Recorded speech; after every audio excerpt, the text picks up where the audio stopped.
சரி அப்ப நான் கிளம்புறேன். ஜாக்கிரதை ஜாக்கிரதை ஜாக்கிரதை. வீட்டுக்கு போனாலும் எனக்கு ஃபோன் பண்ணு. கண்டிப்பா. பாய். பாய்.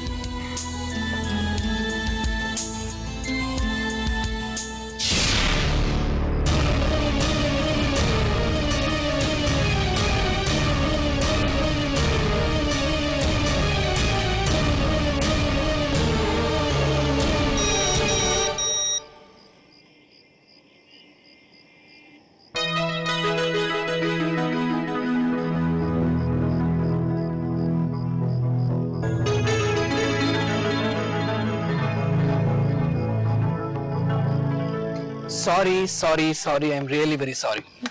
அதான் எஸ்எம்எஸ் அனுப்பிட்டீங்க. கிளம்புற நேரத்துல பேங்க்ல ஒரு விஐபி இம்பார்ட்டன்ட் கஸ்டமர் 1 கோடி ரூபாய்க்கு மேல டெபாசிட் பண்ணிருக்காரு. பிடிச்சிக்கிட்டாரு.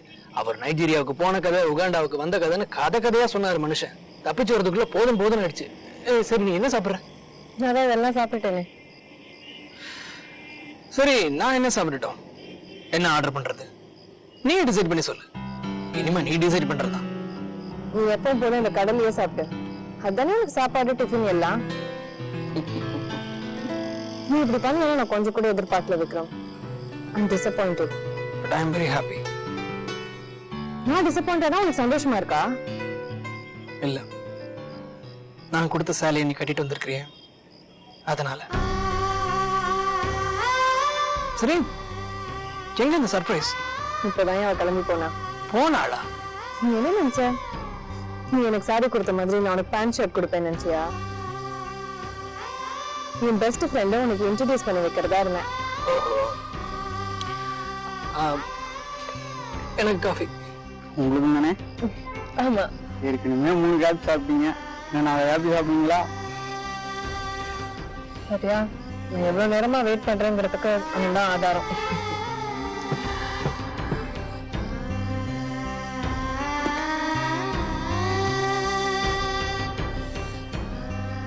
சோ அப்புறம்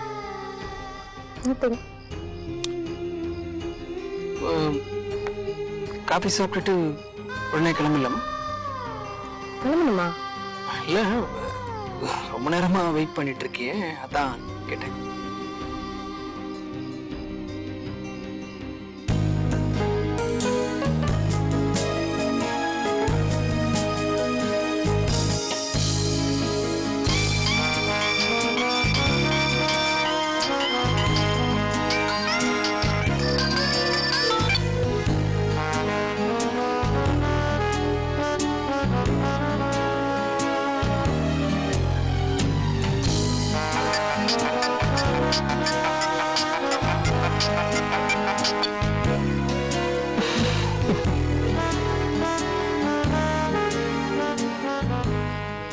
சரித்திராங்கிற படம் பார்த்திருக்கியா?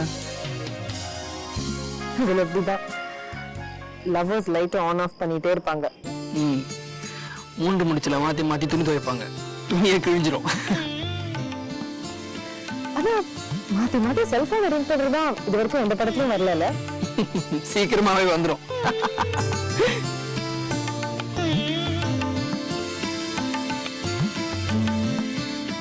விக்ரம், உனக்கு இதை பத்தி நல்லா தெரியும். நான் எப்பவுமே ரொம்ப வெளிப்படையா பேசுறவ. உறக்க நாளையே பார்த்துக்கிட்டு வெக்கப்பட்டுக்கிட்டு என் கால் விரலால கோலம் போட்டுக்கிட்டு அவன்கிட்ட ஐ லவ் யூ சொல்ல மாட்டேன். நேரடியா உன் முகத்தை பார்த்தே சொல்லுவேன். I love you Vikram.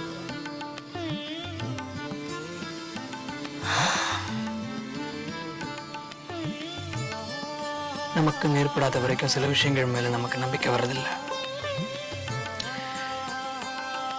கண்டதும் காதல்ங்கிறத பைத்தியக்காரத்தனம் நினைச்சிட்டு இருந்தேன். உன்னை பார்க்குற வரைக்கும். The day I saw you,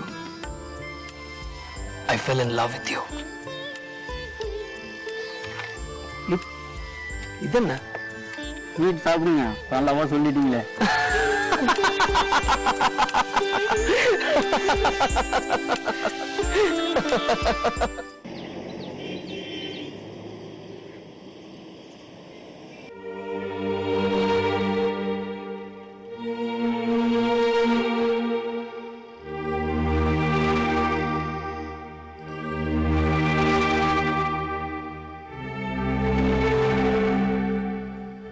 Surya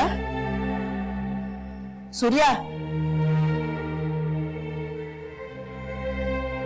இந்தாப்பா இதை எடுத்துக்க. சாப்பிடணும் போல எனக்கு தோணல.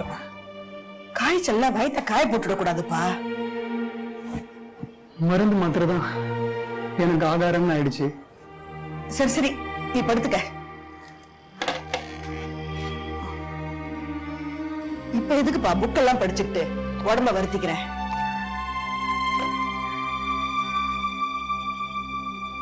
என்னப்பா பாக்குற?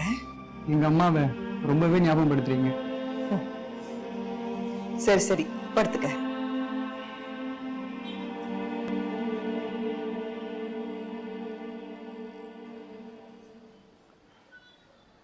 சூர்யா, அன்னைக்கு காட்டாம என்கிட்ட இருந்து மறைச்சியே, நீ சொன்ன அந்த 70 வயசு விரோதி அந்த போட்டோல இருக்கிறவர் தானே? யார் அவரு? உனக்கும் அவருக்கும் என்ன சம்பந்தம்? சூர்யா, லேப்ல ஏதோ உங்க ரிப்போர்ட்ஸ் கலெக்ட் பண்ணிட்டேன். டாக்டர் கிட்டயும் காட்டிட்டேன். அம்மா, இவருக்கு வந்திருக்கிறது டைஃபாய்டு. இது ஜீரோடல், இது சிஃப்ரான். 3 வேளை 3 நாளைக்கு. கியூர் ஆகுறதுக்கு அட்லீஸ்ட் 15 டேஸ் ஆகும். உங்க ரைட்டிங் எல்லாம் ஒரு 15 நாளைக்கு மூட்டை கட்டி வைங்க. Complete bed rest. என்ன? உடம்பு நல்லா இருக்கும்போது ஆரோக்கியத்தை பத்தி பெருசா நம்ம அலட்டிக்கிறதே இல்லை. ஆனா உடம்புக்கு முடியாம படுக்கிறப்ப உடம்பு நல்லா ஆனா போதும், வேற எதுவும் வேணாம்னு புத்திக்கு படுது. சரி சரி, இப்ப எதுக்கு இந்த தத்துவம்?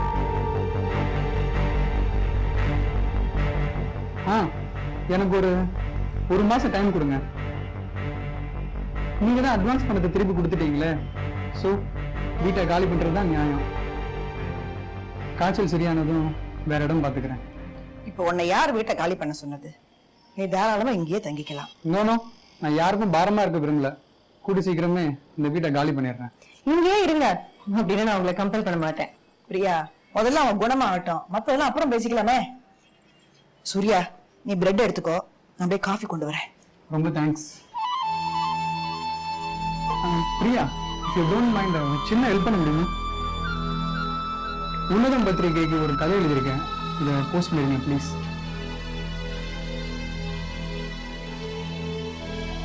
சூர்யா, ரொம்ப நாளா உங்களை கேட்கணும்னு நினைச்சேன். ஏன் உங்க கதையில அடிக்கடி கல்கத்தாவும் அதை ஒட்டி இருக்கிற ஊருமே வருது? நான் பிறந்தது வளர்ந்தது எல்லாமே கல்கத்தா தான்.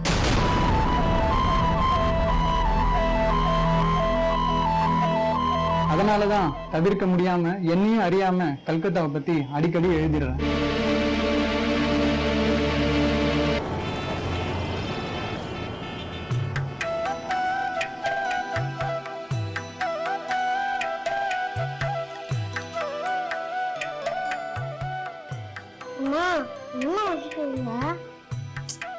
இப்படி பேசாம சாப்பிட போறியா இல்லையா? இவ்வளவு வயசாச்சு, இன்னும் ஒரு நாளா சாப்பிடுன்னு அடம் பிடிக்கிற. அம்மா, அப்பா என்ன சாப்பாடு? உங்க அப்பா வருவாரு, கேட்டு தெரிஞ்சுக்கோ. அப்பா எப்ப வருவாங்க? இப்படி பேசாம சாப்பிட போறியா இல்லையா? அப்பா எங்கக்கா?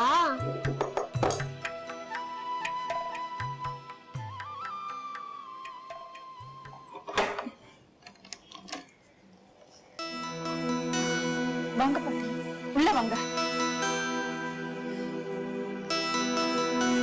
உட்காருங்க.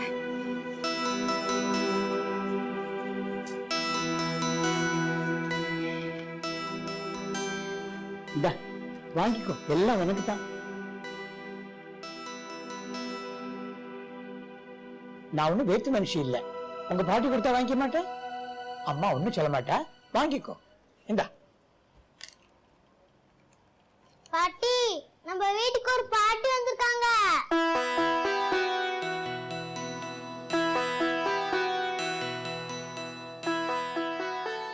உன்னோட மன வருத்தம் எனக்கு புரியுது. வாங்கி கொடுத்த வேலைய உங்க வீட்டுக்காரர் தக்க வச்சுக்கல. மோசடி செஞ்சு மாட்டிக்கிட்டு இப்ப ஜெயில இருக்காரு. அதானே கெட்டதுலயும் ஒரு நல்லது. உங்க வீட்டுக்காரர் திருந்தி நல்லவரா மாறிடலாம் இல்லையா? அவர் திருந்தவே மாட்டாரு. அவர் திருந்தனா பிரளயமே வந்துரும், இந்த உலகம் அழிஞ்சிரும்.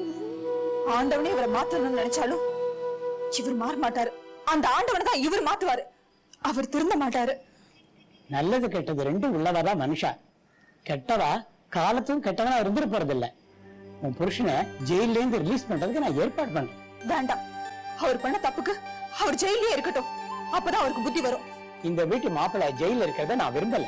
எங்கிருந்தோ வந்து தெய்வம் மாதிரி அவருக்கு ஒரு நல்ல வேலை வாங்கி கொடுத்தீங்க. அந்த வேலையை கூட அவர் தக்க வச்சுக்கல. இப்ப அவரை ஜெயில இருந்து ரிலீஸ் பண்ணி மறுபடியும் எங்களை கடனாளி ஆக்காதீங்க. அவர் ஜெயிலே இருக்கட்டும். பாட்டி சொல்றத கேளு சித்ரா. சாரதா வாம்மா, உட்காரு. பரவாயில்ல, உட்காரு.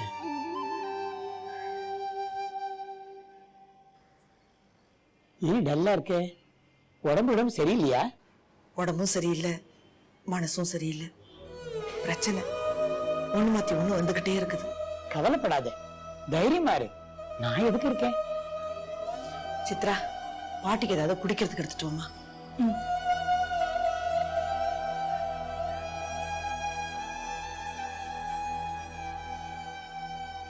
என்ன வெச்சக்கன் வாங்காம என்னையும் அப்படி பாக்குற? எங்க குடும்பத்துல இருக்கிற எல்லாரையும் உங்களுக்கு நல்லா தெரியுது. நாங்க கேட்காமயே நிறைய உதவி செய்யறீங்க. ஆனா நீங்க யாரு என்னன்னு எனக்கும் தெரியல, பிரியாக்கும் தெரியல. இப்ப என்ன, நான் யாருன்னு உனக்கு தெரியணும், அவ்வளவுதானே? சொல்லிட்டா போச்சு. ராஜேஷ் தெரியும் இல்லையா? பிரியா பார்க்க அடிக்கடி இங்க வருவானே, நான் அந்த ராஜேஷோட ஆண்டி. இப்ப நான் யாருன்னு அடையாளம் தெரியுதா?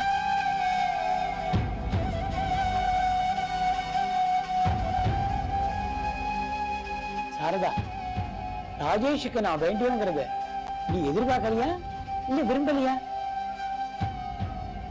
ராஜேஷ் பிரியாவை கல்யாணம் செஞ்சுக்க விரும்பினா, ஆனா நீ எதுவும் சொல்ல வேண்டாம், எனக்கு எல்லா விஷயமும் தெரியும்.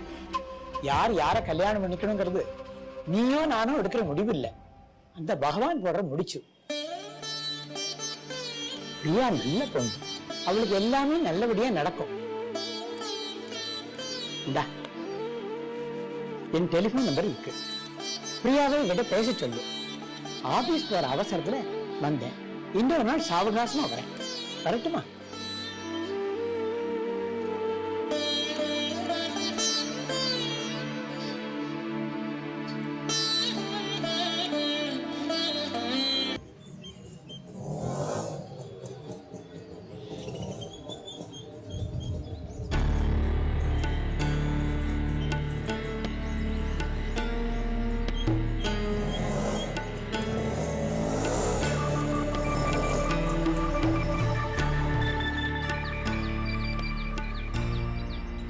வாங்க Gayathri. Good morning inspector. Good morning. எங்க உங்க ஃப்ரெண்ட் வரல? அடிக்கடி அவளை தொந்தரவு பண்ண வேண்டாம்னு தோணுச்சு. தனியா ஃபேஸ் பண்ணாதான் தன்னம்பிக்கை வரும். Good, very good. இந்த மனப்பான்மை தொடர்ந்து இருந்தா குற்றவாளி கண்டுபிடிச்சு கண்டிப்பா தண்டனை வாங்கி கொடுத்துடலாம். வாங்க.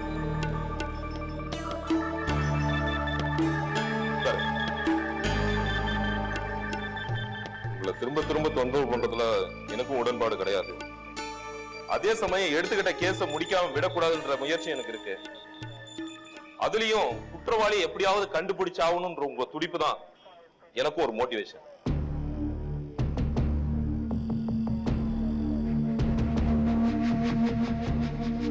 இது நாங்க மெயின்டைன் பண்ற குற்றவாளியோட ரெக்கார்ட்ஸ். இதுல இருக்கிற எல்லாரும் தண்டனை அனுபவிச்சுட்டு ரிலீஸ் ஆனவங்க. ஒருவேளை நாங்க தேடிட்டு இருக்கிற ரேபிஸ்டோட போட்டோ இதுல இருந்தாலும் இருக்கலாம் இல்லையா? ஜஸ்ட் ஒரு ட்ரை தான், ஐடென்டிஃபிகேஷன் பரேட் மாதிரி. எல்லா வித முயற்சியும் எடுத்துக்கணும் இல்லையா? இதுலயும் இல்லன்னா நான் ஆல்ரெடி சொன்ன மாதிரி மனசு தளர விடாதீங்க. அவன் எப்படி இருந்தான்னு நீங்க டிஸ்கிரைப் பண்ணுங்க, கம்ப்யூட்டர்ல அனிமேட் பண்ணி பார்க்கலாம். பிஃபோர் தட் இத பாருங்க.